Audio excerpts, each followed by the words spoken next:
All right, so what's up, everyone? Welcome back to another video of Financial Gateways. You're with me, Ansh R. Hiran, and this is yet another episode of Weekly Market Analysis. Let's go.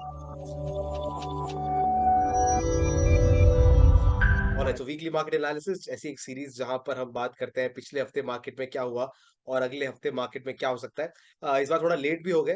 आज जब मैं shoot कर रहा हूँ it's Sunday evening और कल I think morning में ये एपिसोड जाएगा, बट कोई दिक्कत नहीं है, वैसे भी मंडे मार्केट हॉलीडे है। एंड फर्स्ट ऑफ ऑल आप सभी को गुरु नानक देव जयंती की बहुत बहुत शुभकामनाएं। गुरु नानक देव का आशीर्वाद और उनकी कही हुई गुरुबानी हमारे साथ हमें हमेशा बनी रहे और हमें इंस्पायर करती रहे। और अब चलिए देखते हैं मार्केट में क्या हुआ और अगले हफ्ते क्या होने की पॉसिबिलिटी है। ऑलराइट, सो वीकली मार्केट एनालिसिस इस बार के हफ्ते में जो हुआ है उससे कुछ दिक्कत, कुछ चिंता मुझे मार्केट की लग रही है और क्यों लग रही है उसके बारे में आपको बताता हूँ। सो लेट्स सी मार्केट में इस हफ्ते क्या हुआ। निफ्टी 50 जैसा कि हम उम्मीद कर रहे थे कि अब थोड़ा सा जो ये मोमेंटम है थोड़ा स्लो डाउन हो सकता है, तो वही हुआ। बैंक निफ्टी के अंदर भी यही हुआ। मिड कैप भी जिस स्पीड से बढ़ रहा था, बढ़ तो रहा है, ऑल टाइम हाई के आसपास भी है, लेकिन नहीं, ऑल टाइम हाई के ऊपर ही है एक्चुअली। लेकिन अब जो वो स्पीड थी जिससे वो बढ़ रहा था वो थोड़ा कम हो गया है। विक्स इंडिया भी अपने अभी हेल्दी लेवल्स के ऊपर ही है, तो उसमें कोई दिक्कत नहीं है। लेट्स सी, अगर F I I D I data देखें तो यहाँ कुछ इंटरेस्टिंग हमें देखने को मिला है। अ, अगर आप देखें ऑप्शंस में, पहले आपको मैं फ्यूचर्स का डेटा दिखाता हूँ। फ्यूचर्स में कुछ भी अच्छा बाइंग या सेलिंग नहीं है, राइट। पहले ये फ्यूचर्स का डेटा है, कोई भी पावरफुल बाय कोई भी पावरफुल सेल यहाँ पर नहीं है। लेकिन जब हम ऑप्शंस की बात करें, ऑप्शंस में क्या हो रहा है, तो इंडेक्स के ऑप्शन में आपको बहुत ज्यादा हैवी सेलिंग देखने को मिलेगी। लाइक 42,000 करोड़, 23,000 करोड़, 10,000 करोड़, 17,000 करोड़ की रेगुलर सेलिंग आई है ये पूरे हफ्ते में। अब क्या ये फ्रेश पोजीशन, सेलिंग पोजीशन बनी है मार्केट के अंदर, या ये एक तरह से पहले की जो पोजीशंस बनी हुई थी उसमें से पैसा एग्जिट हुआ है, ये देखना ज्यादा जरूरी है। और अगर इस डेटा की बात करूं तो ये जो है ये फ्रेश सेलिंग पोजीशन बनी है मार्केट में। और हम इसके बारे में पहले भी बात कर चुके हैं कि जब भी मार्केट में फ्रेश सेलिंग होती है, अलग अलग लेवल्स पर ऑप्शन सेलर्स अब ज्यादा अपनी पोजीशंस लेते हैं, तो उससे होता यह है कि मार्केट के साइडवेज होने के चांसेस बढ़ जाते हैं, उसके मार्केट का एक वन साइडेड ट्रेंड खत्म होने के चांसेस बढ़ जाते हैं। और यही सब हमें मार्केट में अभी देखने को भी मिल रहा है और इसी चीज को अब हम प्राइस एक्शन से भी कंफर्म करते हैं। अब अगर बात करें सेक्टर परफॉर्मेंस की, तो पहले जहां सारे सेक्टर्स अच्छा खासा रिटर्न देकर हफ्ते में क्लोज हो रहे थे, वहां पर सारे सेक्टर्स अब थोड़ा सा स्लो डाउन होने लगे हैं। देखेंगे तो 0.8%, 0.87%, 0.14%, 1%, 1.5%, इतना ही ये सब देखने मिल रहा है। कमोडिटीज जो है क्रूशियल लेवल्स के ऊपर भी आ गया है, मेक और ब्रेक सिचुएशन के ऊपर भी आ गया है। और बाकी सारे सेक्टर्स भी है, उनमें भी जो हमने पिछले हफ्ते बात की थी कि अब थोड़ा स्लो डाउन होने लगेगा, वो अब होना शुरू हो चुका है। अब अगर बात करें last weekly market analysis stock की, तो वोल्टास जो है वो 2.53% ऊपर गया था। वहां से वापस उसने नीचे की तरफ स्टॉप लॉस हिट करने की कोशिश की और हमने वहां पे उसको ब्रेक इवन पे एग्जिट किया, क्योंकि ऑलमोस्ट 2.5% तक के ऊपर भाग चुका था। वहीं दूसरी तरफ एमएफएसएल जो है 2.05% की उसने रैली दिखाई है और फिर से अपने सपोर्ट लेवल के ऊपर आ चुका है, मतलब जो पहले रेजिस्टेंस था उन सपोर्ट लेवल पर आ चुका है। तो वहां पर एक तरह से फ्रेश एंट्री की भी गुंजाइश है और अभी तक ये ट्रेड एक्टिव है। इसके अलावा कोई ट्रेड एक्टिवेट नहीं हुआ। नेस्ले के अंदर हुआ था तो उसके अंदर हमें स्टॉप लॉस लेकर निकलना पड़ा। वहीं दूसरी तरफ अगर आप ब्रिटानिया की बात करें, तो ब्रिटानिया में 1.23% का रिटर्न है और अभी तक ट्रेड एक्टिव है, उन्हीं लेवल्स पर, बाइंग के लेवल्स पर ही आसपास आके रुका हुआ है। जबकि दूसरी तरफ जुबिलेंट फूड 7.29% की रैली दिखाई है, इसने बहुत ही स्ट्रॉन्ग मूव दिखाया था और इसको हमने बुक कर दिया। आई डोंट नो व्हाई इसमें एक्टिव लिखा हुआ है, बट इसको हमने यहाँ पर 7% के आसपास जाकर इसको बुक कर दिया है। और लेट्स चेक द मार्केट। अब देखते हैं कि मार्केट में अगले हफ्ते अब क्या क्या हो सकता है। सबसे पहले अगर बात करें निफ्टी की, तो निफ्टी में आपको देखने को मिलेगा कि ये जो हमारी पुरानी ट्रेंड लाइन आ रही थी, जो हमने काफी टाइम पहले आपके साथ ही बनाई थी, अब ये टॉप के ऊपर आ गई है। साथ ही साथ ये जो प्रीवियस हाई था ये वाला, इसको अब मार्केट रिस्पेक्ट कर रहा है और यहीं पर एक तरह से कुछ इनडिसिसिव कैंडल्स भी बना रहा है और यहाँ पर एक तरह से रेजिस्टेंस बनाने की कोशिश कर रहा है। तो ये एक मार्केट का टर्निंग पॉइंट हो रहा है। साथ ही साथ जो सेक्टर्स हैं अलग अलग, वो भी बहुत सारे अपने एक तरह से ओवरबॉट लेवल्स के आसपास आ गए। मतलब ओवरबॉट तो नहीं कह सकते, लेकिन काफी टाइम से वो ट्रेंड कर रहे थे, तो एक तरह से छोटा सा पॉज वो भी लेने लगे हैं। तो ये सारी चीजें मिलाकर इस पूरे मूवमेंट को, जो निफ्टी का ये रिकवरी मूवमेंट आ रहा था, इसको पूरा नहीं होने दे रही है। और अगर आप देखेंगे तो जैसे ही ये टर्न डाउन होने लगा है, जैसे ही ये अपने इस लेवल के आसपास आया है, तो ऑप्शन सेलिंग बढ़ी है। इसका मतलब क्या है कि जो बड़े-बड़े प्लेयर्स हैं, जो प्रॉपर मार्केट में पोजीशन बनाते हैं, वो भी अब मार्केट में सेलिंग पोजीशन बना रहे हैं। इसका मतलब क्या है? उन्होंने अगर ऑप्शन सेल किए हैं, तो उसका मतलब वो भी बहुत ज़्यादा ऑप्टिमिस्टिक नहीं है। उनको भी नहीं लगता कि मार्केट ये ब्रेक करेगा और उन्होंने अपनी सेलिंग पोजीशन ऑप्शंस के अंदर बना ली। और ये सारी चीज़ें एक साथ ये दिखाती है कि मार्केट अभी इस लेवल को रिस्पेक्ट करने वाला है। बहुत ज़्यादा ऊपर नहीं जाएगा, बहुत ज़्यादा नीचे नहीं गिरेगा। एक तरह से वापस साइडवेज मार्केट होने के चांसेस है। थोड़ा-सा कंसोलिडेशन होने के चांसेस है। जब तक एक फ्रेश बड़ा ब्रेकआउट, स्ट्रॉन्ग ब्रेकआउट मार्केट में नहीं मिलता, तब तक इसी तरह से थोड़ा बहुत ऊपर के लेवल्स को टेस्ट करेगा, थोड़ा नीचे के लेवल्स को टेस्ट करेगा। यही मार्केट घूमने की पॉसिबिलिटी पूरी है। और इसी बात का अगर एक छोटा-सा कन्फर्मेशन आपको और दूँ, तो अगर इस डेली चार्ट को मैं वीकली चार्ट करता हूँ और यहाँ पर अगर मैं आरएसआई भी लगाता हूँ, तो अगर आप देखेंगे ध्यान से तो यहाँ पर एक हेड एंड शोल्डर पैटर्न बन रहा है। Can you see this? First shoulder, head and then second shoulder. ये हेड एंड शोल्डर पैटर्न बन रहा है। ये थोड़ा-सा कंसर्निंग है। साथ ही साथ अगर आप आरएसआई देखेंगे वीकली आरएसआई, तो वो भी अब 60 के पास में आई है। क्रॉस नहीं कर रही, पास में आई है। मतलब एक तरह से इसके रेजिस्टेंस लेने के चांसेस हैं। तो ये सारी की सारी चीज़ें मार्केट में कुछ हद तक कंसर्न पैदा करती है और बताती है कि मार्केट में थोड़ा-सा टॉप अब बनने लगा है और पॉसिबिलिटी है कि कुछ टाइम तक मार्केट यही कंसोलिडेट करे। अब अगर बात करें बैंक निफ्टी की, जैसा कि हमने पिछली बार भी कहा था कि बैंक निफ्टी थोड़ा-सा और कंसोलिडेट कर सकता है, इस ज़ोन के पास आ सकता है और ज़्यादा से ज़्यादा 200 ईएमए को टच करके वापस रिकवरी दे सकता है। तो वही चीज़ मार्केट में एक्चुअली हुई। 200 ईएमए को इस दिन मार्केट ने टेस्ट किया था, हल्का-सा नीचे भी गया बट फिर से मार्केट ओवरऑल रिकवर कर गया और उसके बाद फिर से पिछले 2 दिनों के अंदर एक पॉजिटिव मूवमेंट देखने मिला है बैंक निफ्टी में।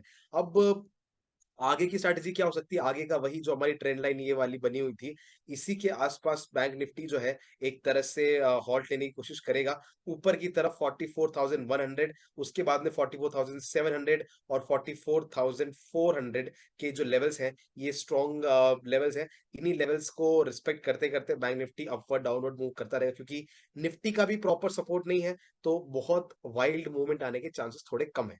अब अगर बात करें स्टॉक्स की, तो जो पहला स्टॉक हमारे रडार में है दैट इज़ मैज़ेगॉन डॉक।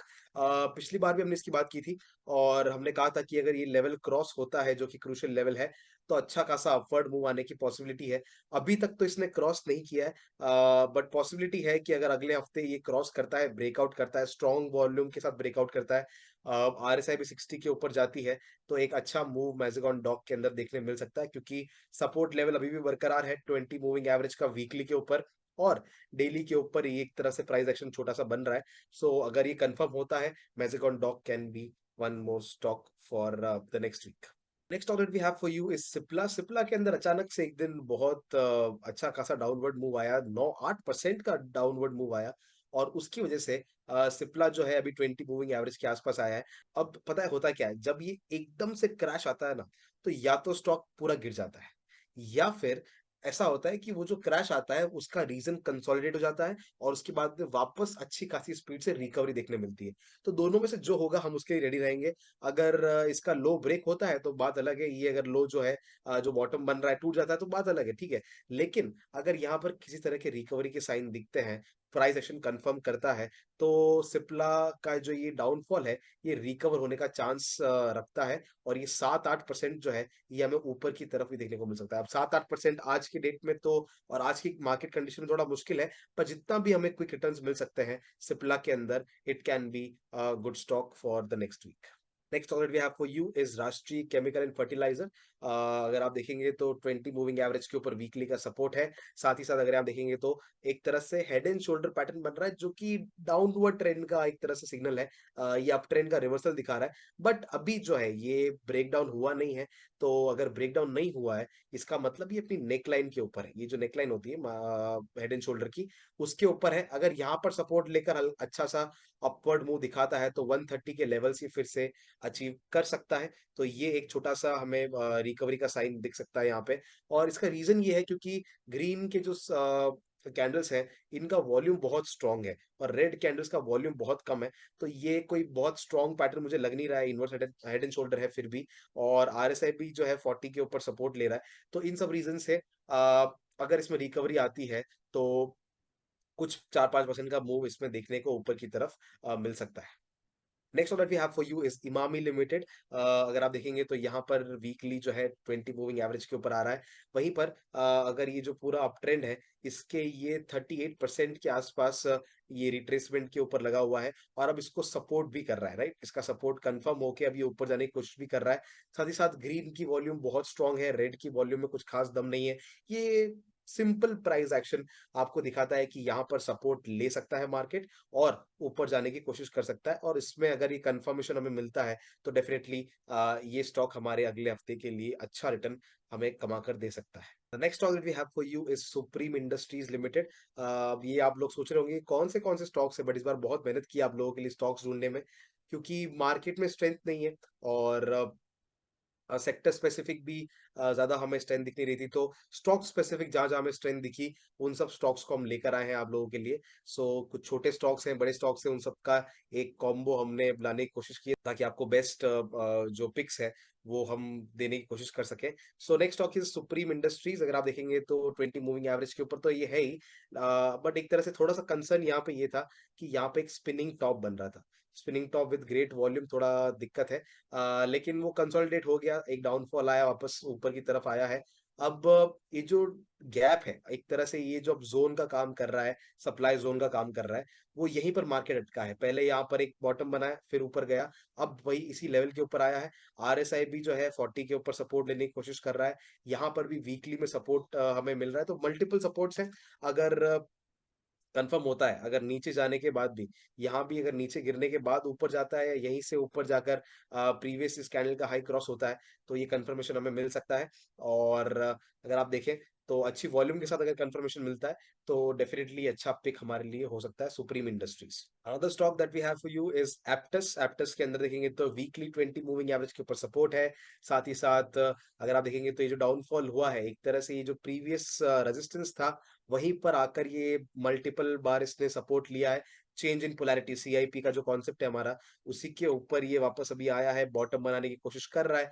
तो अगर बॉटम कंफर्म होता है, यहाँ से अगर ये सपोर्ट कंफर्म होता है, डेफिनेटली ये भी एक अच्छा पिक हो सकता है। सिंपल प्राइस एक्शन ट्रेड ये हमारे लिए बन सकता है अगले हफ्ते के लिए। Another pick for you guys is central bank of India. Central bank of India के अंदर जो ये छोटा सा रिट्रेसमेंट आया है, वो 38% के आसपास पे आया है, और अब वहीं पर ये एक बार इसने सपोर्ट तो ले चुका है, वहीं वापस बाइंग लेवल्स के ऊपर फिर से आया है, तो ये एक और हमारे लिए बाइंग अपॉर्चुनिटी की तरह काम कर सकता है। सेकेंडली, अगर आप वॉल्यूम एनालिसिस देखेंगे तो बाइंग कैंडल्स का वॉल्यूम बहुत स्ट्रांग था, और ये जो कंसोलिडेशन है इसके अंदर वॉल्यूम बहुत डिमिनिश हो रहा है। तो ये एक अच्छा ब्रेकआउट तो अब जब होगा तब होगा, लेकिन ब्रेकआउट से पहले भी बुल्स में स्ट्रेंथ है, बेयर्स में नहीं है। तो ये सपोर्ट ले सकता है और सपोर्ट लेकर ऊपर जाने की कोशिश कर सकता है। सो डेफिनेटली ये एक और पिक हो सकता है हमारे अगले हफ्ते के लिए। Another stock is HCL technologies. HCL के अंदर अगर आप देखेंगे तो जो प्रीवियस हाई था, प्रीवियस हाई जो है अब यहाँ पर इसने ब्रेक किया है, अच्छी डिसेंट वॉल्यूम के साथ ब्रेक किया है। आरएसआई भी 60 क्रॉस ओवर था। उसके बाद भी अब नीचे बाइंग लेवल्स पे आया, चेंज इन पोलैरिटी के ऊपर आया है, और जब ये चेंज इन पोलैरिटी है उस वक्त आरएसआई भी 60 सपोर्ट है। तो change in polarity, price action, HCL का प्रीवियस हाई के लेवल के ऊपर ही आया है, और साथ ही साथ में आरएसआई भी 60 के ऊपर सपोर्ट। ये सिंपल प्राइस दिखाता है कि पे अगर ये सपोर्ट कंफर्म करता है तो इसका वापस एक अपसाइड मूव आने का पोटेंशियल है। ये कप पैटर्न भी हमें छोटा सा बनता हुआ दिखता है। सो मल्टीपल रीजंस है for selecting HCL technologies. Next of we have for you is Apollo hospital. Apollo hospital के अंदर ये एक अच्छा खासा ट्रेंड चालू हुआ है, हायर हाइज हायर लोज इसने बनाना शुरू किया है। तो ये अब जैसे ही वापस रिट्रेस हुआ है छोटा सा, तो 23% के ऊपर एग्जैक्टली आकर सपोर्ट लिया है, वहीं पर आरएसआई भी 60 के ऊपर सपोर्ट लेने लगा है। तो अगर सपोर्ट कंफर्म होता है, Apollo hospital can be another pick for the next week, और एक क्विक ट्रेड होगा। अगर देखेंगे तो 2 दिन मूव आया, फिर रिट्रेसमेंट, 1 दिन मूव आया, फिर रिट्रेसमेंट, 2 दिन मूव आया, फिर रिट्रेसमेंट। तो अगर मूव आने भी वाला होगा, 2 दिन मूव आएगा, that's all. And the last of it we have for you Tata motors, evergreen and one of my favourite stock. अगर आप देखेंगे टाटा मोटर्स के अंदर ये छोटा सा कंसोलिडेशन हुआ था, उसका जो हाई है वहीं पर आकर इसने ब्रेकआउट दिया, ब्रेकआउट के बाद अब रिट्रेस कर रहा है और यहीं पर आकर सपोर्ट लेने की कोशिश कर रहा है। अगर और साथ ही साथ में आरएसआई भी 60 के ऊपर सपोर्ट है। सो अगर कंफर्म होता है सपोर्ट, तो ये बेसिक प्राइस एक्शन वाला ट्रेड टाटा मोटर्स के अंदर भी हो सकता है। ऑटो सेक्टर वैसे भी हमारा अभी स्ट्रांग चल रहा है, तो इसमें कोई इशू नहीं आएगा। सो या दैट्स इट। वेल, इस हफ्ते की कुछ स्टॉक्स थोड़े ज्यादा हो गए स्टॉक इस बार, लेकिन हमने ट्राई किया कि आपके लिए जितना हो सके उतना एनालिसिस करें, ताकि आपको समझ में आए कि हम ये चीजें कैसे कर रहे हैं। सिंपल है, बेसिक है, लेकिन कैसे कर रहे हैं आपको समझ में आए। एंड मंडे तो हॉलीडे है और 4 दिन का ही वीक रहेगा। लेट्स सी कितने ट्रेड्स एक्टिव होते हैं, कितने नहीं। और या I hope you guys are liking this series. और अगर कुछ समझ में आ रहा है, कुछ नया सीखने मिल रहा है, तो please hit the like button, share this video with your friends, and I'll see you in the next video. Till then, keep learning and keep trading. Thank you so much.